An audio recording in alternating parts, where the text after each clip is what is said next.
இது ஒன்று உங்கள் சித்திக்கு நான் முட்டை போட்டு தரேன் கைஸ். ஓ, பச்சை மிளகாய் இப்படி தான் கட் பண்ணணுமா? இது அவனுக்கு தெரியாது. கோழி இது முட்டை அடிச்சா முட்டை இது கோழி முட்டை சொல்லுங்க. அப்படியே நம்ம 1 ஸ்பூன் 1 ஸ்பூனெல்லாம் இருக்கக்கூடாது. சரி, 3 ஸ்பூன் எடுத்து போடணும் சொன்னேன் கைஸ். ஆனால் அவ்வளோ போட்டுறாதீங்க, அவ்வளோதே. காலையில் பின்னாடி தெரிச்சுட்டு போவோம். கைஸ் அதுலேயும் கொஞ்சோண்டு போட்டோம். நல்லா வந்து சவுண்ட் வர மாதிரி கலக்குவாங்க, கலக்கிலாம் முடியல கைஸ். பார்க்கும்போது வாந்தி தான் வரும் கைஸ். இப்போ நம்ம அடுப்பு ஆன் பண்ண போகிறோம். செஃப், எனக்கு எப்போ கிடைக்கும் ஆம்லேட்? கேட்டு 1 மணி நேரம் மேடமாக இருக்கக்கூடாது. நான் தரமோ தரேன் கைஸ். சூடாக கொஞ்ச நாள் ஆகும், அதனால அதுக்குள்ளே நம்ம கழிச்சுக்கணும்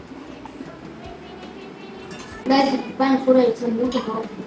ஊற்றுறதுக்கு முன்னாடி லோ ஃப்ளேமில் வச்சுக்கோங்க, இல்லை தெரிஞ்சு மூஞ்சிடும். அடுத்த ஹாஸ்பிட்டல் படுத்தவங்க வேண்டாம். இதெல்லாம் நம்ம ஈவனாக ஸ்ப்ரெட் பண்ணிடலாம் கைஸ். ஏமா ஆம்லேட்டை ஊற்ற வருங்க. ஒரு ஆம்லேட் ஊற்றக்குள்ளே பாடாக படுக்கணும். சரி, சித்தி உனக்கு பிடிக்குமா? ஆம்லேட் எந்த அளவு பிடிக்கும்? கை விரிக்க அளவா முடியும். கை விரிக்க முடியாத அளவு பிடிக்குமா? Superman.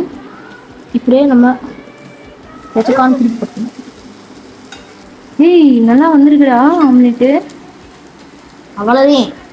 Machine success guys, machine success guys. இப்போ நம்ம ஆரம்பிப்போம். ஒரு சின்ன பீஸ் எடுத்து சுற்றி போடுவோம்.